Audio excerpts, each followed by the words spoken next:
Assalamualaikum warahmatullahi wabarakatuh. Saya Charlie Febrian Devi, NIM 1914080049. Di sini saya akan mereview materi keempat, yaitu tentang bab 1.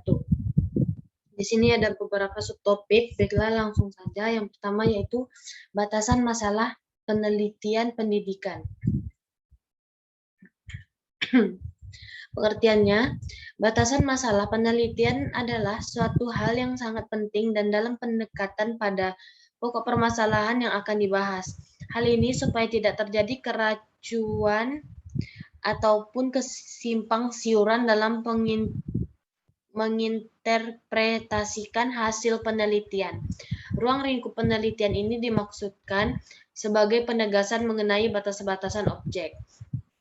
Batasan masalah adalah ruang lingkup masalah atau upaya membatasi ruang lingkup masalah yang terlalu luas dan lebar sehingga penelitian itu lebih bisa fokus untuk dilakukan.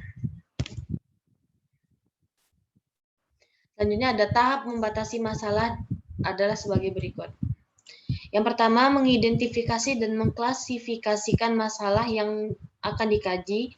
Yang kedua, menegaskan permasalahan dengan cara membuat definisi operasional permasalahan.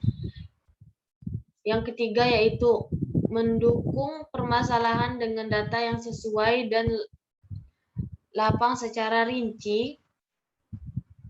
Keempat, deskripsikan penggunaan kalimat efektif dan menarik untuk dipahami dengan cara mengungkapkan bagian harapan dan juga teori, kemudian gambarkan kondisi yang real saat ini.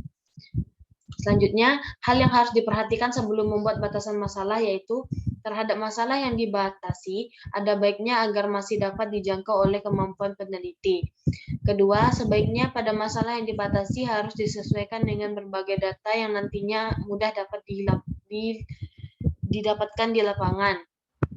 Yang ketiga, sebaiknya pada masalah yang dibatasi harus diteliti lebih dahulu. Yang keempat, sebaiknya dalam penyusunan masalah yang dibatasi ialah tentang suatu hal yang dianggap mempunyai daya tarik dan kesesuaian dengan minat peneliti. Selanjutnya ada fungsi batasan masalah yaitu untuk membantu mengidentifikasi masalah yang akan dibahas. Selanjutnya memfokuskan pada suatu persoalan, membatasi jangkauan proses yang akan dibahas, menghasilkan sebuah permasalahan yang akan terselesaikan, dan gambaran apa saja yang akan dibahas pada penelitian, percobaan, atau pemecahan masalah ini. Selanjutnya ada yaitu dasar-dasar penyusun latar belakang penelitian dari aspek filosofis, yuridis, historis, dan empiris. Latar belakang masalah penelitian itu bagian pertama yang sangat penting dalam penyusunan ilmiah. Latar belakang masalah sendiri merupakan informasi yang tersusun sistematis berkenan dengan fenomena dan masalah problematika yang menarik untuk diteliti. Latar belakang sejauh menyangkut topik penulisan. Hal-hal yang sudah diketahui atau dipercaya umum tentang topik pembahasan dan hal-hal yang masih belum diketahui atau masih menjadi kontroversi atau masih menimbulkan perdebatan terkait topik yang akan dibahas, sejumlah temuan yang relevan menyangkut topik pembahasan dan seberapa penting signifikan topik ini dibahas kembali oleh tulisan ini.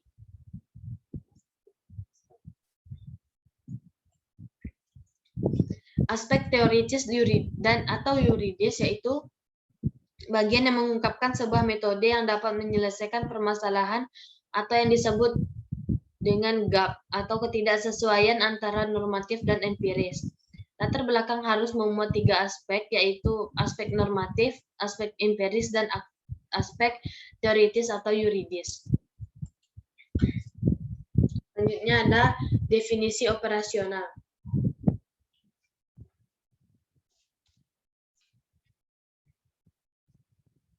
Definisi operasional menurut para ahli yaitu menurut Sugiono, pengertian definisi operasional dalam variabel penelitian adalah suatu atribut atau sifat atau nilai dari objek atau kegiatan yang mempunyai variasi tertentu yang telah ditetapkan oleh peneliti untuk dipelajari dan kemudian ditarik kesimpulannya. Pengertian operasional menurut Hoover adalah memuat identifikasi suatu hal yang bersifat variabel sehingga dapat digunakan untuk penelitian tersebut.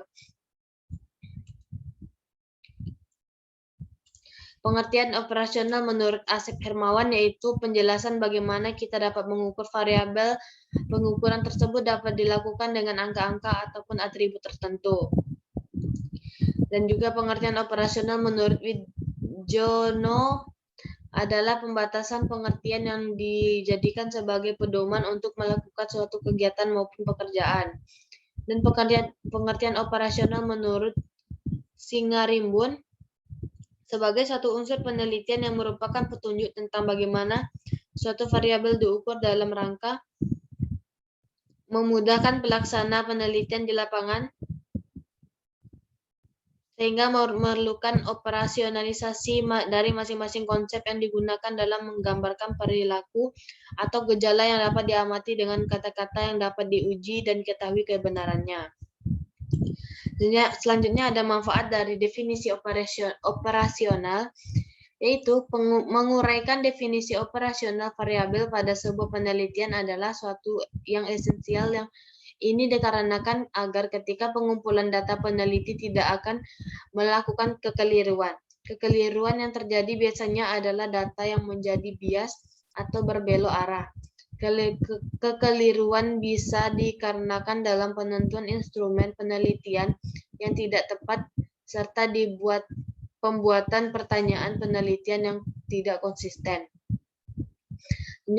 Cara terperinci definisi operasional memiliki 4 tujuan, yaitu menetapkan aturan dan prosedur yang digunakan oleh peneliti untuk mengukur variabel, memberikan arti yang tidak ambigu dan konsisten untuk istilah variabel. Jika tidak dilengkapi dengan definisi operasional, maka dapat ditafsirkan dengan cara yang berbeda. Ketiga, membuat pengumpulan data serta analisis lebih fokus dan efisien. Dan yang terakhir, memandu jenis data dan informasi yang dicari oleh peneliti. Selanjutnya ada kriteria pemilihan judul dari berbagai jenis penelitian.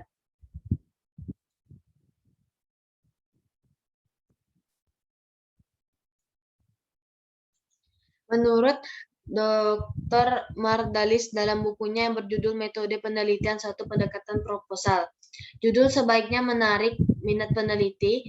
Judul yang dipilih mampu dilaksanakan peneliti. Judul hendaknya mengandung kegunaan praktis dan penting untuk diteliti. Judul yang dipilih hendaknya cukup data dan tersedia, dan hindari terjadinya duplikasi judul dengan judul lain. Jika terdapat 2 judul yang sama, orang yang sering mengatakan salah satunya tiruan atau plagiat. Berdasarkan pendapat dari Dr. Julian Sahnur, dapat disimpulkan bahwa dalam judul harus ada mencakup hal-hal seperti berikut. Yang pertama, menunjukkan sifat dan jenis penelitian. Kedua, menunjukkan variabel utama yang merupakan objek penelitian. Yang ketiga, menunjukkan variabel yang menjadi faktor pengaruh variabel utama. Yang keempat, menunjukkan adanya subjek penelitian atau unit analisis. Yang kelima, yaitu menunjukkan lokasi penelitian. Dan yang keenam, menunjukkan tahun penelitian dilaksanakan.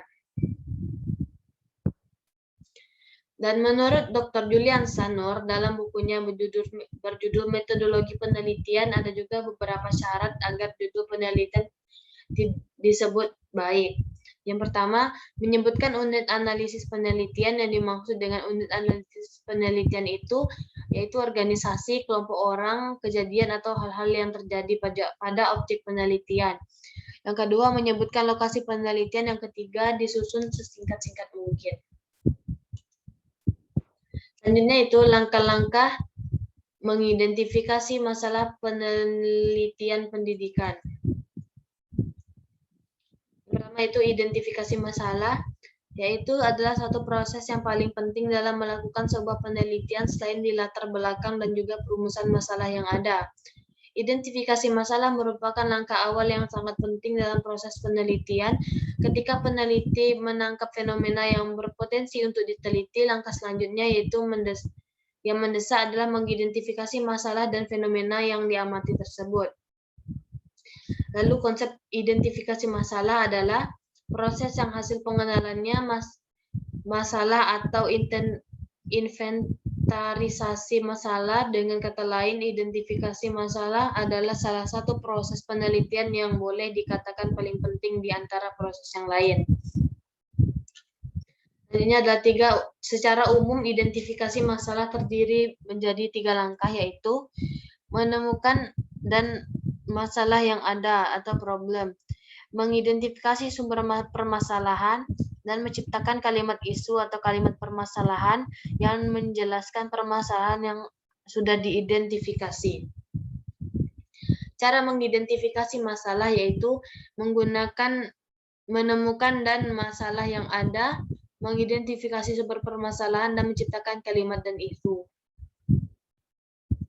Sama saja dengan 3 langkah yang harus ada dalam identifikasi masalah.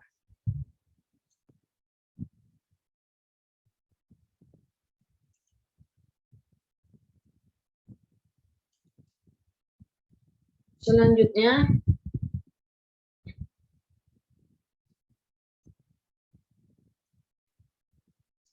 kegunaan dan manfaat penelitian pendidikan.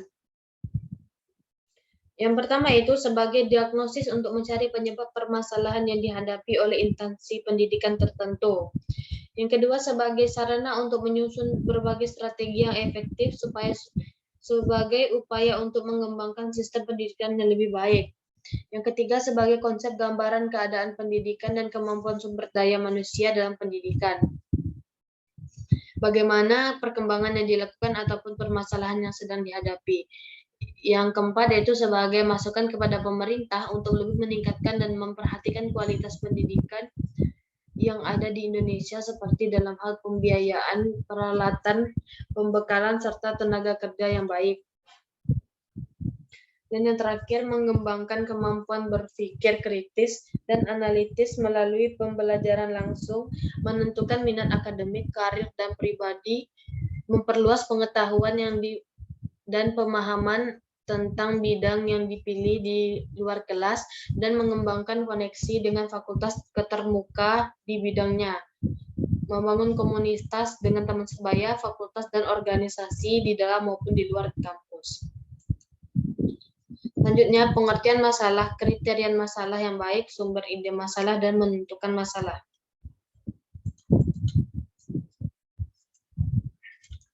Pengertian masalah yaitu masalah penelitian dapat diartikan sebagai pernyataan yang dipertanyakan tentang suatu atau beberapa variabel yang ada dalam suatu fenomena. Soekardi mengatakan bahwa permasalahan dalam penelitian adalah kesulitan yang dirasakan oleh orang awam maupun para peneliti. Permasalahan dapat juga diartikan sebagai suatu yang menghalangi tercapainya tujuan. Kriteria masalah yang baik itu secara umum, relatif masih baru, aktual, dan memadai. Sedangkan menurut Kerlinger, yaitu masalah harus mengungkapkan suatu hubungan antara dua variabel atau lebih. Dengan demikian, masalah-masalah itu mengajukan pertanyaan-pertanyaan seperti A terkait dengan B. Apakah motivasi belajar mempengaruhi hasil belajar? Lalu, masalah harus dinyatakan secara jelas dan tidak ambigu dalam bentuk pertanyaan. Dan selanjutnya masalah dan pernyataan masalah harus dirumuskan dengan cara tertentu dan menyiratkan adanya pengujian dan yang empiris. Selanjutnya sumber ide masalah yaitu dari observasi, deduksi dari teori, perpustakaan, masalah sosial, situasi praktis, dan pengalaman pribadi. Untuk menentukan masalah, ada masalah yang masih baru, aktual, praktis, memadai, sesuai dengan kemampuan peneliti, dan adanya yang mendukung.